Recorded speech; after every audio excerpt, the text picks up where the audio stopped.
আউযুবিল্লাহি মিনাশ শাইতানির রাজিম বিসমিল্লাহির রহমানির রহিম। শুকরিয়া সেই মহানবের দরবারে যার অশেষ মেহেরবানিতে আমরা সুস্থ এবং সবল আছি। প্রিয় দেশবাসী, আমি আব্দুল মান্নান মিলন। আহ, আমরা PKF24 টিভির মাধ্যমে আজকে জানান দিতে চাই আপনাদের। সেটা হলো যে আমাদের সারা দেশ এখন নির্বাচনের উত্তাল তরঙ্গ বয়ে চলছে। নির্বাচনের সকল দল প্রাণান্তকর চেষ্টা করছে। অনেক দল শরিক হয়েছে এই প্রতিযোগিতায়। শুধুমাত্র ফ্যাসিস্ট দল বিগত 17 বছর যারা স্বৈর শাসন করেছিল, তারা যারা পলায়ন করেছে, তারা বাংলার মাটিতে আর কবে আসতে পারবে না তার কোনো ইয়ে তো আমার জানা নেই। কেননা বাংলার মানুষ তাদেরকে এমন ভাবে প্রত্যাখ্যান করেছে, জানি না তাদের ফিউচার কি, আল্লাহ ভালো জানে। আমি সে প্রসঙ্গে কথা বলবো না, বলবো বর্তমান প্রেক্ষাপট নিয়ে। সেটা হলো যে আপনারা জানেন যে বাংলাদেশে বড় বড় দুটি দল, বাংলাদেশ জামাত ইসলামী এবং জাতীয়তাবাদী শক্তি লড়াই করছে মাঠে, এবং সাথে আরো অঙ্গ সংগঠন এনসিপি, তারপরে এবি পার্টি সহ খেলাফত মজলিস, তারপরে ইসলামী আন্দোলন সহ অনেক দলই প্রতিযোগিতায় নেমেছে। তো আমার প্রশ্ন হলো যে আমরা আসলে তো কাউকে না কাউকে ভোট দিতে হবে। সেই প্রসঙ্গ নিয়ে আমাদের একটু চিন্তা করা দরকার। কারণ আপনারা জানেন যে বিগত 53 বছর গত হয়েছে আমাদের, কিন্তু মানুষের ভাগ্যের চাকার পরিবর্তন কোন দল এসে করতে পারে নাই। কি করেছে তারা? তাদেরকে পরিবর্তন করেছে। রাষ্ট্র মেরামত, রাষ্ট্র কাঠামো তারা প্রফুল্লভাবে এখনো পর্যন্ত কেউ কোনো দল তৈরি করতে পারে নাই যে একটা নির্ভরযোগ্য পদ বা নির্ভর একটা রাষ্ট্র কায়েম হয়েছে যেখানে মানুষের ফিউচার নির্ধারিত। সেটা 53 বছর ধরে এখন মানুষের পরিকল্পনা, মানুষের বাস্তব, মানুষের মৌলিক অধিকার এগুলো বাস্তবায়ন করতে পারে নাই। মানুষকে সঠিক পথে পরিচালিত করে নাই। মানুষ এখনো দিশেহারা, মানুষ এখনো সর্বহারা, মানুষ এখনো অনাকাঙ্ক্ষিত, আকাঙ্ক্ষিত, মানুষ এখনো নির্যাতিত, নিপীড়িত, সূচিত, বঞ্চিত, মানুষ এখনো লাঞ্ছিত হয়। মানুষ এখনো দুমুঠো ভাতের জন্য লড়াই করে। মানুষ একমুঠ ভাতের জন্য গোড়াগড়ি করে এখনো একমুঠ ভাত পেট ভরে খেতে পায় না। অসৎ উন্নয়নের রোল মডেল বলে আমরা দেশে বিদেশে আমরা মিডিয়ারা প্রচার করি, কিন্তু আসলে কি সঠিক? আপনি নিজে আরামে খেয়ে ঘুমান, প্রতিবেশী যদি না খেয়ে থাকে তাহলে কি আপনি মমিন? তাহলে আমার কোন মমিন মুসলিমের সরকার এখনো এভাবে পাইনি। মুসলমান ঠিক আছে, কিন্তু একজন মুসলমান তার ইমানের দাবি পূরণ করে যে একজন মুসলিম রাষ্ট্রের ফেসার কি হওয়া দরকার, সেভাবে কোন রাষ্ট্রপ্রধানই এখনো কাজ করে নাই। হ্যাঁ, ভালো মন্দ সব করেছে, তো ভালোর চাইতে মন্দের পরিমাণই বেশি।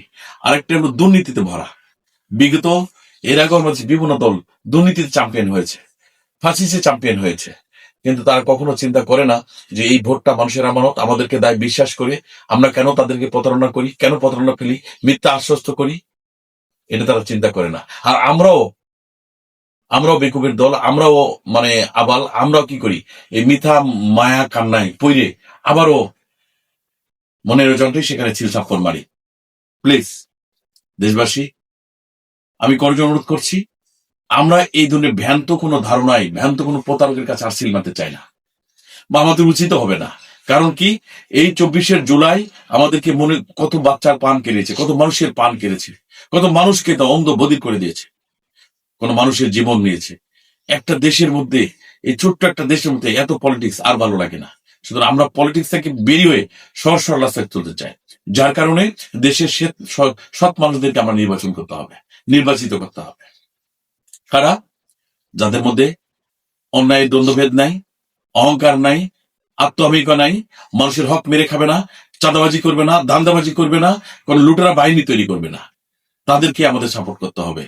এবং এই পক্ষে একমাত্র কাজ করতেছে বাংলাদেশ জামাত ইসলাম, দাঁড়িপাল্লা।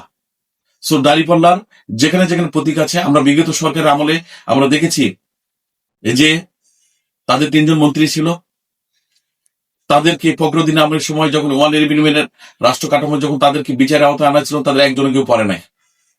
সেখান থেকে প্রমাণিত হয় যে তাদের হাতে ক্ষমতা দিলে যে সঠিকভাবে পরিচালিত হবে, কারণ তারা একমাত্র আল্লাহর জন্যই ভয় করে। মানুষের জন্য তারা মানুষের হক আদায় করবে, তারা খেলাফত রাশিদিনের আমল কায়েম করবে, রাসূলের সুন্নাহর অবকাঠামো তারা বাস্তবায়ন করবে, কোরআনের আইন চালু করার জন্য সর্বোচ্চ যেভাবে শিথিল আছে সেভাবে তারা পরিচালনা করবেন। কোরআনের আইন মানে এই নয় যে আপনাকে যা খুশি তাই করে ফেলবে কালকেই। আল্লাহ গাফুরুর রাহিম, আল্লাহ রহমানুর রাহিম, আল্লাহ সবসময় ক্ষমা করতে বান্দাকে যেমন ভালোবাসে, বান্দাকে সেই শিক্ষাই দিয়েছেন, তোমরাও মানুষকে তৈরি করো, মানুষের ভালোর প্রতি আহ্বান, বুঝাও বুঝাও বুঝাও, জ্ঞান দান করো, দাওয়াত দাও। তাহলে জামাতের জন্য এই মানে যে কাল থেকে আর মানুষ একবার হিজাব ছাড়া বেরোতে পারবে না, নামাজে না গেলে ভাত পাবে না, বিষয়টা এরকম হবে না। নো, আমরা স্বাধীন। আল্লাহ আমাদের বিবেক বুদ্ধি দিয়েছেন। জামাতের এত বড় ঠেকা পড়ে নাই, এত বড় দায়িত্ব পড়ে নাই যে জোর করে আপনাকে নামাজি বাধ্য করতে হবে। হ্যাঁ, হয়তো করাপশন করতে পারে, যে সেই কাজটা তো ভালোর দিকে। আচ্ছা ভাই, ভালোর দিকে যদি কেউ আপনাকে আহ্বান করে, তাহলে কি এটা কি এটা কেন আমি এটা ভালোভাবে গ্রহণ করব না? কেন এটাকে আমি অপপ্রচার হিসেবে চালিয়ে দিব? আমার ইমানের দুর্বলতা আছে, এটা আমাকে যদি সচেতন করে, এটা তো ভালো দিক আমার জন্য। কেননা এই দুনিয়াতে খালি হাসি খুশি থাকলাম, মন পেট ভরে খাইলাম, যা খুশি তাই করলাম, কিন্তু আখিরাতে যদি আমার রেজাল্টটা জিরো হয়, তার দায়ভারটা কে নিবে? তাহলে সেই মানুষটা যদি আমাকে নামাজের জন্য ডাকে, ভালো ব্যবসার জন্য ডাকে, ভালো কথা বলার জন্য ডাকে, ভালো কাজের জন্য ডাকে, ভালো কাজের জন্য প্রেরণা দেয়, হক পথে থাকার জন্য উপদেশ দেয়, এটা খারাপের কিসে ভাই? এটা কেন আপনি ইগনোর করবেন ভাই? আপনি কতদিন বাঁচবেন? হায়াতের দুনিয়া কতদিন নিয়েছেন আপনি বলেন আমাকে। তাহলে তাহলে তার তো খারাপ কিছু করছে না। তাই এটা আপনার এটার বিপরীতে। আপনি কি অন্যায় করে কয়দিন বাঁচবেন? আপনি কি করলেন আপনি চাই মৃত্যুর স্বাদ নিতে হবে আপনাকে। তাহলে সেখানে যে মানুষটাকে দুনিয়া এবং আখেরাতে আপনাকে হেফাজতের জন্য চিন্তা করে ডাকে, তাকে গালিগালাজ করেন, তার নামে বদনাম উঠান, তাকে সন্ত্রাসী বলেন, জঙ্গি বলেন, কেন ভাই? আপনার বিবেকে কি একটু নড়া দেয় না সত্য সাক্ষ্যটা দিতে? গায়ের শক্তি আজকে কালকে থাকবে না ভাই। চোখের সামনে দেখেন, ইতিহাস দেখেন, কত মানুষের পতন হয়েছে দেখেন তো ভাই। তাহলে সেখান থেকে শিক্ষা নেন যে অহংকার বেশি দিন টিকে না, অন্যায় করে বেশি দিন পার পাওয়া যায় না। যারা খারাপ কাজ করে তারা সমাজের মানুষ মনটাকে হয়তো বলতে পারে না, কিন্তু আসলে তো ঘৃণা করে। অন্যায়কারীকে কেউই পছন্দ করে না। সুতরাং আসুন আমরা সবাই মিলে এইবারে হায়ের পক্ষে ভোট দিব এবং দাঁড়িপাল্লায় ভোট দিব। এই দুইটা ভোটকে আমরা ইনশিওর করা, এটা আমাদের ইমানের দাবি, বিবেকের দাবি। একটা বার দিয়ে দেখি না ভাই, দেখি কি করে আমরা, দেখি আমাদের হাত পা কাটিয়ে ফেলে কিনা, একটু দেখি প্লিজ। সুতরাং এটা আমার মনের কথা ব্যক্ত করলাম। আশা করি আমি অন্যায় কিছু বলি নাই। আর একটা কথা মনে রাখেন, আমার প্রতি বা আপনার প্রতি যদি অন্যায় জুলুম করে কেউ, তার বিচার আল্লাহর কাছে দিতে হবে। সুতরাং আসেন আমরা এই ভোটের ব্যালট বাক্সের মধ্যে এই সিল মারার মাধ্যম দিয়ে হাকে জয়যুক্ত করি, দাঁড়িপাল্লাকে জয়যুক্ত করি। ধন্যবাদ প্রিয় দেশবাসী। আসসালামু আলাইকুম।